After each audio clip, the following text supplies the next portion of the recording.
दोस्तों good evening. मैं दिनेश आप लोगों का बहुत बहुत स्वागत करता हूं आपके अपने यूट्यूब चैनल जिसका नाम है दिनेश सर हिंदी वाले। आज हम लोग जो हमारी श्रृंखला चल रही है क्वेश्चनों की एमसीक्यूज की महिला सुपरवाइजर को लेकर, उन्हीं का अगला वीडियो लेकर आए हैं, लेक्चर नंबर 27। इसमें आज हम लोग प्रबंधन के प्रश्नों पर बात करने वाले हैं, चर्चा करने वाले हैं और इन प्रश्नों को सॉल्व करेंगे। यदि किसी प्रकार का कोई आपको संदेह या डाउट होता है तो कमेंट्स बॉक्स में कमेंट्स कर सकते हैं। और आप लोगों को जो लिंक वगैरह चाहिए या जो टॉपिक को आप लोगों को पढ़ने हैं तो डिस्क्रिप्शन बॉक्स में भी लिंक है, या आप लोग चैनल पर जाकर प्लेलिस्ट में जाकर भी चीज़ों को देख सकते हैं। चलिए पहले प्रश्न के साथ चलते हैं। पहला प्रश्न आप लोगों के पास ये रहा, सामाजिक संगठन एवं सामाजिक समूह, इनमें से पूछा जा रहा है कि सामाजिक संगठन और सामाजिक समूह के संदर्भ में पूछा गया कि क्या है। तो यहां प्रश्न आप लोगों का छिपा हुआ है। एक दूसरे से भिन्न नहीं है, गड़बड़ हो गया। एक दूसरे से बिल्कुल भिन्न है, एक दूसरे के साथ घनिष्ठ रूप से जुड़े हैं, एक दूसरे के साथ घनिष्ठ संयोग के आधार पर सदैव कार्य करते हैं। हाँ, ये सही आंसर हो जाएगा डी नंबर का आपका। क्यों डी नंबर का सही हो जाएगा? क्योंकि सामाजिक संगठन और समूह जो होते हैं एक दूसरे के साथ घनिष्ठ संयोग के साथ सदैव कार्य करने के लिए तत्पर होते हैं, इसलिए ऐसा कहा गया है। प्रश्न नंबर 2 क्या कहता है कि एक समूह के सदस्य क्या कर सकते हैं या एक समूह के सदस्य होते हैं क्या? पारस्परिक चेतना एवं पारस्परिक संबंधों को अभिव्यक्त करते हैं, बिल्कुल सही बात है। समान मान्यताओं एवं मूल्यों को मानते हैं, जो एथिक्स वगैरह हैं उस पर काम करते हैं, बिल्कुल सही है। सामान्य उद्देश्यों का अनुकरण भी करते हैं और उपरोक्त सभी, तो इसका सही आंसर हो जाएगा उपरोक्त सभी सही हो जाएगा। समझ गए होंगे आप लोगों, यहां तक का आपका प्रश्न कंप्लीट होता है। अगला प्रश्न है प्रश्न नंबर 3, सामूहिक कार्य का विकास व्यावसायिक रूप से कब शुरू हुआ? तो यह शुरू हुआ था 1935। कब से शुरू हुआ? 1935। अगला प्रश्न है आपके पास, किस विद्वान ने अपनी परिभाषा में सामूहिक कार्य को एक शिक्षात्मक प्रक्रिया बताया है? महत्वपूर्ण प्रश्न है, आईएमपी प्रश्न है, ठीक है। किसने कहा है? किस विद्वान ने अपनी परिभाषा में सामूहिक कार्य को एक शिक्षात्मक प्रक्रिया बताया है? न्यूज टेटर ने, कोनोफ्का ने, हैमिल्टन ने, या इनमें से कोई नहीं? तो इसका सही आंसर है न्यूज टेटर ने, ठीक है। सही आंसर आपको यहाँ पर प्राप्त हो जाएगा। इस तरह की जो कथन वगैरह हैं ये लिख कर रख लेना, आपको ये हो सकता है कि पेपरों में मिलेंगे ही मिलेंगे। एक समूह कार्य का मुख्य उद्देश्य क्या होता है? तो समूह कार्य का मुख्य उद्देश्य होता है व्यक्तित्व विकास, समस्या समाधान, पुनः समायोजन या उपचार। तो इसको कहते हैं समस्या समाधान करना समूह कार्य का उद्देश्य होता है। किसका उद्देश्य होता है? समूह कार्य का। बी उत्तर हो जाएगा बेटा, है ना। मैं जिस पर बॉक्स लगा रहा हूं आप लोग उसको उत्तरित ले सकते हैं, उत्तर के रूप में चयनित कर सकते हैं। समूह कार्य है क्या? समूह कार्य क्या है? तो कार्य जनसंचार माध्यम है, पारस्परिक क्रिया है, लोगों के साथ मिलकर कार्य करने की विधि है और मनोरंजन का एक प्रकार है। तो भैया आप लोगों को पता होगा, पढ़ा भी है आप लोगों ने कि समूह जो है लोगों के साथ मिलकर कार्य करने की एक विधि है, एक तरीका है, एक साधन भी है, ऐसा भी कह सकते हैं, माध्यम है। हार्टफोर्ड के अनुसार समूह कार्य क्षेत्र है। कौन कौन से कार्य क्षेत्र हार्टफोर्ड के अनुसार माने गए हैं? तो आप लोगों का काम ये होना चाहिए कि आपको ये इस व्यक्ति को अच्छे से पढ़ लेना चाहिए, हार्टफोर्ड को। व्यक्ति का मनुष्य के रूप में विकास तथा सामाजिक समायोजन करना, ज्ञान तथा निपुणता में वृद्धि द्वारा व्यक्तियों की रुचि में बढ़ोतरी करना, समुदाय के प्रति उत्तरदायित्व की भावना विकसित करना। जबकि इसका सही उत्तर हो जाएगा डी, उपरोक्त सभी सही है। अगला प्रश्न है प्रश्न नंबर 8 क्या कहता है कि एक समूह जो एक व्यक्ति को एक ही समय में अन्य समान समूह में सम्मिलित होने की अनुमति नहीं देता, क्या कहलाता है? बहुत अच्छा प्रश्न है। प्रश्न यह जो दिया गया है यह कहीं ना कहीं आप लोगों को एग्जामों में प्राप्त हो सकता है। इसका सही आंसर हो जाएगा बंद समूह। क्या हो जाएगा बेटा? बंद समूह इसका सही आंसर हो जाएगा। नियोजी समूह, अंत समूह, बंद समूह और समावेत समूह, है ना। तो सही इसका आंसर है बंद समूह। चलिए अगले प्रश्न की तरफ चलते हैं। प्रश्न नंबर 9 क्या कहता है?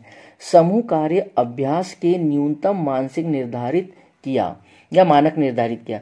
समूह कार्य अभ्यास के लिए न्यूनतम मानक निर्धारित किया गया है। कौन सा मानक या कौन सा स्टैंडर्ड उसके लिए मानक बनाया गया है, यह पूछा गया है। तो इसके लिए आंसर है association for school of social work. देखिए कहाँ पर लिखा हुआ है, ये लिखा होगा association of schools of social work. A number इसका सही उत्तर हो जाएगा। अगला प्रश्न है प्रश्न नंबर 10। क्या कहता है, ध्यान से पढ़िएगा। प्रश्न नंबर 10 कहता है कि बड़ौदा विश्वविद्यालय के समाज कार्य विभाग ने किस वर्ष समूह कार्य अभ्यास के पहले अभिलेखों का विकास एवं प्रकाशन किया है। तो इसका सही उत्तर हो जाएगा बेटा 1960। हालांकि यह प्रश्न हमारे लिए काम का नहीं है क्योंकि ये गुजरात वगैरह में मिल सकता है, पर फिर भी एक बार पढ़ लेना। अगला प्रश्न है, देखिए किसी प्रकार की भी सूचना या जानकारी चाहिए तो आप लोग दिनेश सर हिंदी वाले यूट्यूब चैनल पर जाइए और वहां पर बहुत सारी चीजें आपके पढ़ने के लिए अलग अलग फोल्डर बने हुए हैं। सीडीपी का फोल्डर अलग बना हुआ है, महिला पर्यवेक्षक का अलग फोल्डर बना हुआ है, और साथ ही विविध का मिसलेनियस का जीके जीएस का जो फोल्डर है वो अलग बना हुआ है। तो उसमें भी आप लोगों को जो जितने भी संगठन है, अंतर्राष्ट्रीय राष्ट्रीय संगठन जो है वो वहां पर पढ़ने के लिए मिल जाएंगे। व्यक्तिकरण के कार्यकर्ता के लिए गुण हैं, कौन कौन से गुण होते हैं बेटा। मानव व्यवहार का ज्ञान, अभिमत तथा पूर्वाग्रहों से परिप्रेक्ष्य को बनाए रखने की योग्यता और उपरोक्त सभी। तो इसका आंसर जो है उपरोक्त सभी के साथ आप लोग चयनित कर सकते हैं, मतलब आप लोग आंसर लगा सकते हैं डी। अगले प्रश्न की तरफ चलते हैं। प्रश्न नंबर 12 कहता है ट्रैकर के अनुसार सामूहिक निपुणता का कार्य है क्या। ट्रैकर के अनुसार, ये जितने ऐसे लिखा होता है ना ट्रैकर या किसी विद्वान का मत, तो उसके बारे में आपको पहले पूरा पढ़ना पड़ेगा। समूह परिस्थिति विश्लेषण की निपुणता, कार्यक्रम के विकास में निपुणता, मूल्यांकन में निपुणता और उपरोक्त सभी। तो इसका सही उत्तर हो जाएगा उपरोक्त सभी सही, मतलब डी आप लोग आंसर लगा सकते हैं। अगले प्रश्न की तरफ चलते हैं। समूह गतिशीलता शब्द निर्देशित करता है किसे। बड़े समूह का निर्माण, छोटे समूह में सामंजस्यपूर्ण परिवर्तन, छोटे समूह का विघटन और अनेक समूह की आत्मनिर्भरता। तो भैया इसमें तो हो जाएगा गतिशील बोला है तो अनेक समूह की आत्मनिर्भरता पर डिपेंड करता है कि वो कैसे चल रहे हैं, कैसे उनका क्रियान्वयन हो रहा है। प्रश्न नंबर 14 कहता है कि समूह कार्य व्यवहार में कार्यक्रम नियोजन में निम्नलिखित में से कौन सा सम्मिलित है। कौन से तत्वों को सम्मिलित या कार्य के लिए सम्मिलित किए गए हैं कार्य समूह कार्य व्यवहार में कार्यक्रम नियोजन के लिए। तो समूह के सदस्यों की सहभागिता, बिल्कुल सही बात है। समूह के सदस्यों के हितों को भी रखा जाता है। कार्यक्रम अंतर्वस्तु रखा जाता है, मतलब किसी मुद्दे पर रखा जाता है, किसी विषय वस्तु के लिए हो सकता है। और लास्ट है उपरोक्त सभी, तो आंसर सही लगा देंगे उपरोक्त सभी, मतलब डी आप लोग यहाँ चयनित कर सकते हैं क्वेश्चन नंबर 14 के साथ। क्वेश्चन नंबर 15 कहता है कि निम्नलिखित में से कौन सा एक संदर्भ समूह है। संदर्भ समूह के रूप में किसको माना गया है। तो 2017 में यह प्रश्न आ चुका है। पेशेवर समूह को, अपने जीवन के पहलू का मूल्यांकन करने वाले समूह, अपेक्षाकृत एक बड़ा समूह, सामाजिक गतिशीलता या सोशल मोबिलिटी का समूह, समर्थन समूह। तो इसका सही आंसर हो जाएगा बेटा अपने जीवन के पहलू का मूल्यांकन करने वाले समूह को संदर्भित करता है। कौन सा एक संदर्भित समूह है। तो आंसर मिल गया है आप लोगों को 15 का। अगला है क्वेश्चन नंबर 16, निम्नलिखित में से कौन सा समूह कार्य का सिद्धांत नहीं है। समूह कार्य का सिद्धांत नहीं है, तो इसमें से आपको ढूंढना है कि कौन सा समूह कार्य का सिद्धांत नहीं है। प्रत्येक व्यक्ति में निहित अन्य अंतर की पहचान करना, समूह प्रक्रिया का उपयुक्त संशोधन, समस्या समाधान की प्रक्रिया में समूह के सदस्यों को शामिल होने के योग्य बनाना और सदस्यों के प्रति उदासीन मनोवृत्ति सिद्धांत। तो इसका सही आंसर हो जाएगा सिद्धांत के साथ आप लोग चुन सकते हैं, तो सही आंसर हो जाएगा डी। अगला प्रश्न है प्रश्न नंबर 17, निम्नलिखित में से कौन सा ग्रुप वर्क सिद्धांत नहीं है। इनमें से कौन सा ऐसा ग्रुप जो है वर्क सिद्धांत पर काम नहीं करता है। तो आंसर हो जाएगा समूह प्रयोग नियोजन, इसको कहा गया है। सही आंसर हो जाएगा सी। अगला प्रश्न देखिए प्रश्न नंबर 17 क्या कहता है कि निम्नलिखित में से कौन टीम निर्माण में सन्निहित होता है, मतलब छिपा होता है। तो सही आंसर हो जाएगा टीम के सभी सदस्यों को मान्यता देना, है ना। सी नंबर इसका सही उत्तर हो जाएगा। ठीक है, तो प्रश्न नंबर 18 तक हम लोग चल चुके हैं। अभी बहुत सारे प्रश्न अच्छे अच्छे आप लोगों के लिए आने वाले हैं और भी प्रश्न आपको ऐसे मिलते रहेंगे, ध्यान रखिए थोड़ा। फिर अगला प्रश्न है आप लोगों का प्रश्न नंबर 19। प्रश्न नंबर 19 क्या कहता है, निम्नलिखित में से कौन सा समूह अभ्यास का उपागम नहीं है? चिकित्सा पूरक, विकास मूलक, टास्क और ओरिएंटेड और अलंकारिक। तो भैया इसमें अलंकारिक नहीं होगा, बाकी सारे कहे जाएंगे, तो सही आंसर लगा सकते हैं डी। अगला प्रश्न देख लीजिए, अगला प्रश्न क्या कहता है, प्रश्न नंबर आपका अगला प्रश्न है प्रश्न नंबर 19 हो चुका है आपका। प्रश्न नंबर 20 देख लेते हैं। प्रश्न नंबर 20 क्या कहता है, तो प्रश्न नंबर 20 का लिए सामाजिक समूह कार्य में समूह खालिस्तान है। क्या है भाई, आपको उसको बताना है। सह या स्वतः प्रवर्तित होता है, अलग हो जाना होता है, नियोजित रूप से गठित होना होता है और असंगठित होता है। तो भैया समूह जो होता है नियोजित रूप से संगठित होना कहलाता है। सही आंसर हो जाएगा सी, मतलब समूह की परिभाषा पूछी है वहां पर। समूह कार्य में समूह के विशिष्ट उद्देश्य बनते हैं कैसे? अन्य कार्यकर्ताओं के साथ परामर्श से, एजेंसी के साथ परामर्श से, कार्यकर्ता द्वारा सदस्यों के सलाह से, कार्यकर्ता द्वारा समुदाय के सदस्यों के साथ परामर्श से। तो भैया यहाँ पर सदस्य और कार्यकर्ताओं के बीच में जो परामर्श होंगे, विचार गोष्ठी होगी, उसी से इसका आंसर आप लोग निकाल सकते हैं, डी आंसर लगाएंगे। अगला प्रश्न है प्रश्न नंबर 22।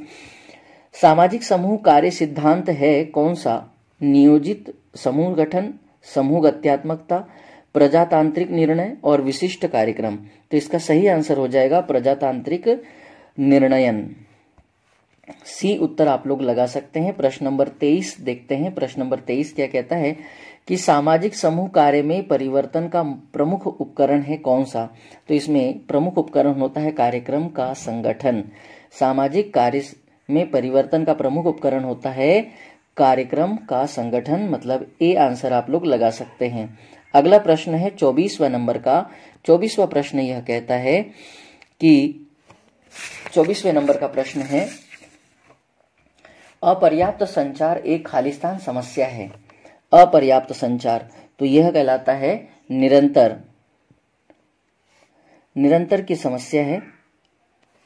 ठीक है, सी आंसर लगा सकते हैं। अगला प्रश्न देखिए, प्रश्न नंबर 25 क्या कहता है, कोई भी व्यक्ति जो किसी सामूहिक संचार में सम्मिलित होता है उसे उद्देश्य तथा स्रोत या माध्यम के विषय में निर्णय लेने के से पहले अपने प्राप्तकर्ता की आदतों तथा खालिस्तान के प्रति जागरूक होना जरूरी होता है। तो उसको कहते हैं बेटा, उसकी विशिष्टता के बारे में जानना जरूरी होता है। सी आंसर लगा सकते हैं। अगला प्रश्न देखिए, प्रश्न नंबर 26 क्या कहता है। प्रश्न नंबर 26 कि संचार एक पारस्परिक या दो तरफा खालिस्तान है। ठीक है, रास्ता कह सकते हैं या प्रक्रिया कह सकते हैं। अब इसमें रास्ता लिखा हुआ है तो रास्ता ही लगा देंगे, तार तो कह नहीं सकते, या प्रक्रिया लिख सकते थे। चलो, इसमें एक ग्राहक होता है या प्राप्तकर्ता तथा एक प्रेषक होता है की आवश्यकता होती है। यदि कोई सुन नहीं रहा हो तो आपको स्वयं से बात करने वाला एक सनकी व्यक्ति माना जाता है। कितनी अच्छी बात लिखी है उसमें, है ना। प्रत्येक संचार कार्यनीति के तहत आंतरिक संचार की योजना खालिस्तान होनी चाहिए। कैसी होनी चाहिए बेटा? संकलित और समाकलित होनी चाहिए, है ना। चलिए, बहुत ही अच्छे अच्छे प्रश्न आज आप लोगों ने यहाँ पर देखे हैं, बी आंसर लगा सकते हैं। अगले प्रश्न की तरफ चलते हैं। प्रश्न नंबर 27 हो चुके हैं। 28 क्या कहता है देखिए, ईमेल संचार एक माध्यम है जो कि पूर्ण सुविधा की दृष्टि से खालिस्तान होता है। असामांतर होता है या सामान्यतर होता है? समांतर होता है। असामांतर लिखा है, असमांतर होता है ना। चलिए, इन प्रश्नों के साथ आप लोग अच्छे से कनेक्ट कीजिए, जुड़िए और बहुत आपको मदद मिलेगी पेपरों में। प्रश्न नंबर अगला है कि वास्तविक रूप से प्रभावकारी टेलीविजन विज्ञापन है जो आपको उसकी प्रामाणिकता के विषय में खालिस्तान है क्या कराता है बेटा? राजी करता है या आपको एक विश्वास दिला देता है, पर राजी कर लेता है कि हाँ भैया ये सही है। ठीक है ना, विश्वास नहीं दिलाता, वो राजी कर लेता है। अगला प्रश्न है प्रश्न नंबर 29। 29 क्या कहता है कि संचार समस्या होती है कैसी? तो संचार समस्या होती है, लोगों की समस्या होती है, उपकरण संबंधित नहीं है तो लोगों की भी हो सकती है। अगला प्रश्न है प्रश्न नंबर 30 हो चुके हैं 31। 31वां प्रश्न कहता है कि एक सूचना प्रणाली को परस्पर संबंधित घटकों के एक समुच्चय के रूप में परिभाषित किया जा सकता है जो कि साथ कार्य कर रहे होते हैं। कौन कौन साथ कार्य करने होते हैं भैया? तो इसका आंसर तो ए लगा देते हैं। सूचनाओं को संग्रहित, भंडारित, पुनर्प्राप्ति या संसाधित तथा प्रचारित करने हेतु। तो इसका सही उत्तर हो जाएगा बेटा ए। आंसर आप लोग लगा सकते हैं, सही उत्तर हो जाएगा ए। अगले प्रश्न की तरफ चलते हैं। प्रश्न नंबर 32 क्या कहता है कि मौखिक संचार की तुलना में लिखित संचार लाभ यह है कि इसका लाभ यह है कि इसे या इसमें कहीं अधिक प्रभुत्व शामिल होते हैं, है ना। ऐसा कहा गया है कि मौखिक संचार की तुलना में लिखित संचार लाभ यह है कि इसमें कहीं अधिक प्रभुत्व शामिल होता है। मतलब जो बात कह रहे हैं उसमें बड़ी सटीकता और बड़ी प्रामाणिकता होती है, क्योंकि कोई व्यक्ति आपके सामने वह बात कर रहा है, इसीलिए। अगला प्रश्न है, लिखित संचार के बजाय मौखिक संचार का लाभ है कि। अच्छा, ये प्रश्न दोबारा रिपीट हो चुका है ना, दोबारा रिपीट हो गया है, कोई बात नहीं, इसको अपन लिख देते हैं प्रभुत्व वाला आंसर, है ना। अच्छा, अगला प्रश्न है प्रश्न नंबर 34। वह व्यक्ति जो कि संदेश में अर्थ जोड़ता है क्या कहलाता है? उसको कहते हैं बेटा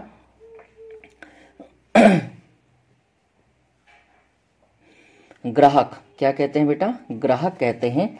डी आंसर लगा सकते हैं। अगला प्रश्न देखिए, प्रश्न नंबर 35। संचार के विषय में कुछ भ्रांतियां है कि। पहली भ्रांति है, संचार के विषय में कुछ भ्रांतियां है कि संचार सभी समस्याओं को सुलझा सकता है या देता है। संचार प्राकृतिक रूप से विश्लेषित या विभाजित होता है।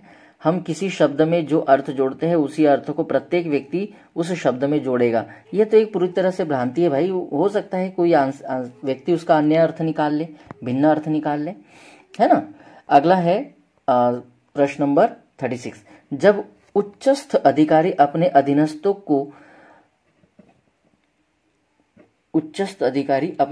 को क्या करना है इस संबंध में निर्देश देता है तो इसे खालिस्तान प्रकार के संचार के तौर पर जाना जाता है। Very very most IMP question, है ना। तो इसका सही उत्तर हो जाएगा बेटा नीचे की ओर का संचार कहते हैं इसको, है ना, अधो हस्ताक्षरी, है ना, ऐसा लिखा जाता है उसको। लास्ट प्रश्न है आज का, निम्नलिखित में से कौन सा अच्छे संचार का एक साधन है? निम्नलिखित में से कौन सा अच्छे संचार का एक साधन है? निम्नलिखित में से कौन सा अच्छे संचार का एक साधन है? तो हो जाएगा बेटा ध्यान, नेत्र संपर्क, धनात्मक मनोवृत्ति और ये सभी। तो सही आंसर हो जाएगा डी, ये सभी।